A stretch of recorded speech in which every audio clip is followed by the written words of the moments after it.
आज हम पहुँचे हैं एक ऐसे पावन धाम में जहां आस्था, भक्ति और विश्वास का अद्भुत संगम देखने को मिल रहा है। मंदिर परिसर में दूर दूर से आए श्रद्धालुओं की भीड़ है और हर चेहरे पर भगवान के दर्शन की एक अलग ही खुशी दिखाई दे रही है।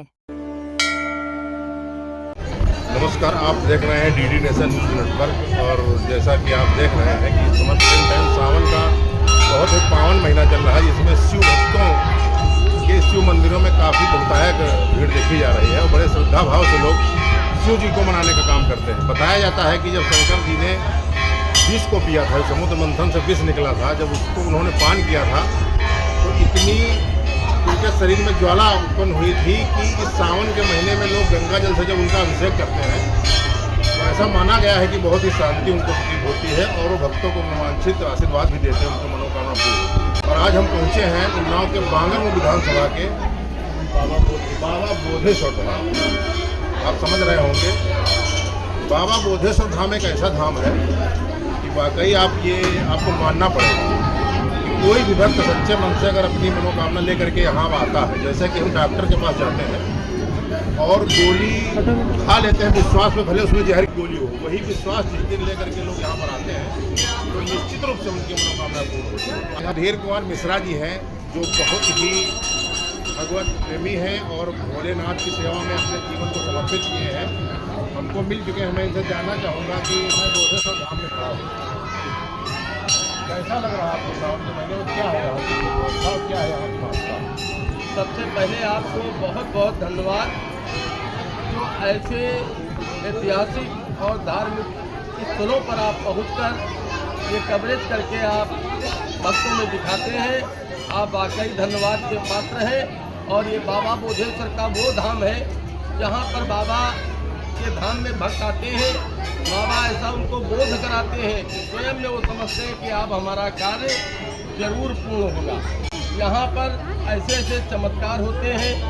नाग नागिन का जोड़ा अक्सर बाबा की लाट पर देखा जा सकता है। अच्छा, आज भी ऐसा है? आज भी ऐसा है। जब तक सरप्राज आ जाते हैं, बाबा पे विराजमान होते हैं और पूजन अर्चन करके निकल जाते हैं और उनके बगल में बगिया है, उसी में उनकी बांबी है, वहीं उनका पूरा परिवार रहता है। इसके पहले यहाँ कृष्ण कुमार तिवारी सेवा चैतन्य ब्रह्मचारी पुजारी जी महाराज, जिन्होंने अपने अमूल्य 50 वर्ष इस मंदिर को दिए और ये छोटा सा एक शिवाला था। आज जो ये भव्य रूप आप देख रहे हैं, हमारे पुजारी महाराज पर तीन बार आक्रमण हुआ।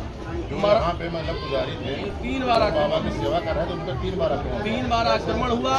और उसी के बाद से शासन ने यहाँ 1 बटालियन पीएससी परमानेंट डाल रखी है। यहाँ से पीएससी कहीं नहीं जाती है, 1 बटालियन पीएससी सामने आपके है, वो परमानेंट की बदली है। मतलब ये मानिए कुछ अराजक तत्वों ने उन महात्माओं पे हमला किया, तो फिर उसके बाद से यहाँ पे कंटिन्यू पीएससी भैया बता रहे पड़ी रहती है, क्योंकि ये भक्तों को कोई हानि न पहुँचे। चलिए, मैं आपसे अनुग्रह करना चाहता हूँ कि थोड़ा हमें बाबा के दर्शन आइए, आपको गर्भगृह ले चलते हैं। ये दिखाइए ये भक्तों की भीड़, इतनी लंबी कतारें। माताएं बहनें जो कहा गया गृहस्थ आश्रम की गृहिणी हैं और लक्ष्मी स्वरूपा मानी जाती हैं, ये भी सावन में बड़े भाव से भोलेनाथ को प्रसन्न करने के लिए और अपना मनवांछित पर पाने के लिए आज यहाँ मंदिर की कतार। आइए हम चलते हैं मंदिर की तरफ। और आपको दर्शन भी आ चुके हैं और बड़े सौभाग्य की बात है कि हम पत्रकार होने के साथ साथ में एक इंसान भी हैं। आज बाबा की कृपा हम पे भी हुई है और मैं भी पहुंच चुका हूं यहाँ पर। देखिए, बोधेश्वर महादेव को सर्वप्रथम मैं इनके चरणों में नमन करता हूं और यही इनसे विनती करता हूं कि हमारे सभी देशवासी जो भी हमारे सनातनी हैं वो सभी सुखी रहें। नमामि शमीशान निर्वाण रूपम्। और अब आप देखिए, जरा दिखाइए, हमारे मिश्रा जी साथ में है, इनका स्वरूप आप दिखाइए। विभुं व्यापकं ब्रह्म वेद स्वरूपम्। इनका पंचमुखी स्वरूप है बाबा का और ये नलनी पत्थर की मूर्ति है। एक समय घंटा गिरा था तो इसका एक टुकड़ा टूटा था, तो यहाँ डॉक्टर करुणाशंकर शुक्ला इतिहासविद प्राचार्य भी रहे सुभाष चंद्र कॉलेज के, उन्होंने जब टुकड़े को ले जाके पुरातत्व विभाग में जांच कराया तो मालूम हुआ 500 वर्ष पूर्व नलनी पत्थर विलुप्त हो चुका है। तो इससे लगभग लगता है ये 500 वर्ष से ज्यादा पुरानी मूर्ति है। इसकी पाषाण युग की पच्चीकारी है। जैसे कि आप नंदी पर जो डिजाइन बनी हुई है, जरा जूम करके दिखाइए कि पाषाण युग हम लोग किताबों में पढ़ते थे, वाकई आज भी साक्षात प्रमाण है। मैं भी देख रहा हूँ। बाबा का स्वरूप देखिए, पंचमुखी है और इनका पूरा जो ये है अर्घा देखिए, इसमें वाकई लग रहा है कि मानो हम माया की दुनिया से दूर आ चुके हैं। मतलब आप जो बाबा करने आए हैं, अंतरात्मा में क्या लगता है कि ईश्वर है दुनिया में? जी है। ये बता।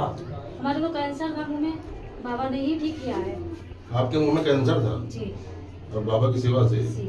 देखिए, जो लोग कहते हैं कि ये ढकोसला है, कहते हैं ना, बहुत से आप सोशल मीडिया पे देखते हैं, समाज में देखते हैं, बहुत से ऐसे नासमझ लोग हैं जो कहते हैं कि ये सब पाखंड है। तो प्रमाण है सामने, हमारी बहन खड़ी हुई है, इनके कैंसर था, तो कैंसर कैसे ठीक हुआ? बाबा ने सही दिया हमारा कैंसर। बाबा ने ठीक किया। बाबा से कौन सी दवा लेती थी आप? बेलपत्री और जल। बेलपत्री और जल। हाँ।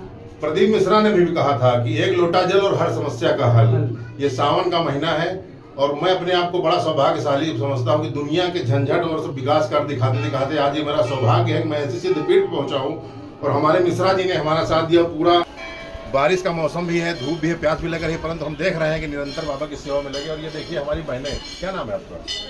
यहाँ हमने कई भक्तों से बातचीत की, उनकी भावनाओं को करीब से जाना और यह समझने की कोशिश की कि आखिर इस धाम से उनकी आस्था इतनी गहराई से क्यों जुड़ी हुई है।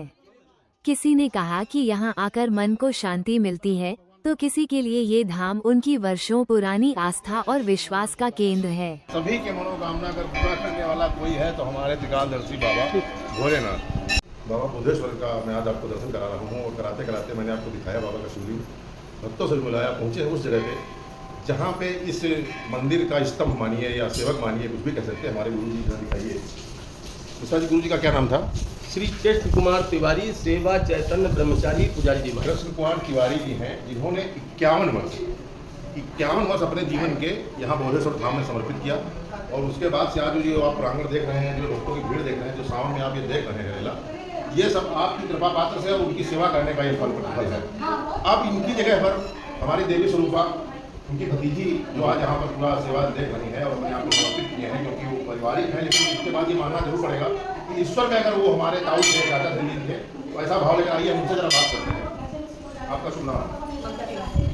ममता तिवारी जी, कैसे मन में ये धारणा आई कि हर क्योंकि गृहिणी लक्ष्मी को मानती है और गृहस्थ से दूर, उसके बाद में ऐसा भाव आया कि हम भी चलते हैं और जो हमारे पूर्वज बाबा की सेवा में समर्पित रहे, तो आपको ये कहाँ से अंदर अंतरात्मा से बात करते? जब दादा नहीं रहे तो यहाँ पे मंदिर की व्यवस्था देखने वाला कोई नहीं था। चाचा लोग सब देख रहे थे, लेकिन उनका ये कहना था कि बिटिया किसी को तो यहाँ रहना ही है। और उसके बाद में इतना संघर्ष उन्होंने किया है, तो आने वाले टाइम में उनकी समाधि को बनाना, समाधि की स्थापना करवाना, उसके बाद में सब देखना, तो ये सब भी बहुत ज़रूरी था। इसके नाते वहाँ रहना था, क्योंकि गुरु जी की समाधि जी हाँ, ये समाधि यही महुआ के नीचे ही बनाई गई है। और चबूतरा वगैरह सदू मिश्रा जी ने, चाचा जी ने हमारे बनाया। उसके बाद में आगे हमने पूरा बनवाया, इसकी फिनिशिंग बाकी है, मूर्ति की स्थापना करना बाकी है। कम से कम इतना समय उन्होंने अपना दिया है, इतना संघर्ष किया है। और 2 से 4 बार इन पर जानलेवा हमले भी हुए हैं, जिसमें ये एडमिट हुए हैं प्रशासन की निगाह में। तो इतना सब होने के बाद में कम से कम उनकी मूर्ति की स्थापना यहाँ पे होनी चाहिए, ताकि आने वाले टाइम में लोग ये जान सकें कि यहाँ पे संत थे जिन्होंने अपना जीवन दिया और इतना संघर्ष किया और मंदिर जानलेवा हमले की भी आपने बात की। जी, जी। तो हमें तो लगता है कि बहुत ही अनर्गल बात है, लेकिन फिर भी जानलेवा हमला क्यों हुआ? क्या मतलब कि संपत्ति को हड़पने के उसमें, या फिर कि यहाँ पे ना रहे, क्या यहाँ ना रहने के पर्पज से भी था, हिंदू मुस्लिम भी था, ये भी था कि आप छोड़कर चले जाएं। और भी काफ़ी रीजन रहे हैं, जो 2013 की बात है ये।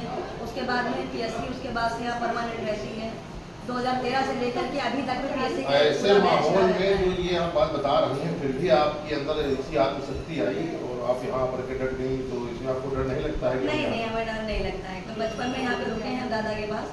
हम लोग गर्मियों की छुट्टी में लगभग 1-1.5 महीने यहाँ रुकते थे दादा के पास हर साल। तो आदत है, बहुत जंगल में हम रहे हैं, यहाँ का तो बहुत कुछ बन गया है, तो ऐसा कोई डर नहीं है किसी भी तरीके का। प्रभु की सेवा करने में कैसी अनुभूति? बहुत अच्छा लगता है, ये तो पारिवारिक है, खून में है। हमारी दादी ने राम नाम सुना, उसके बाद दादा ने पूरा जीवन सत्य में किया, उसके बाद में पूरा मंदिर का निर्माण करवाया, चंदा लेकर के, अपना समय लेकर के, संघर्ष करके, त्याग करके, परिवार को त्याग करके सब कुछ किया। तो कुछ ना कुछ तो पारिवारिक में रहता ही है बच्चों के अंदर, उन्होंने पूजा करना सिखाया। और वो देखने में भी आ रहा है, बहुत सुंदर हम लोगों ने पूरा कवरेज किया मिश्रा जी के साथ में।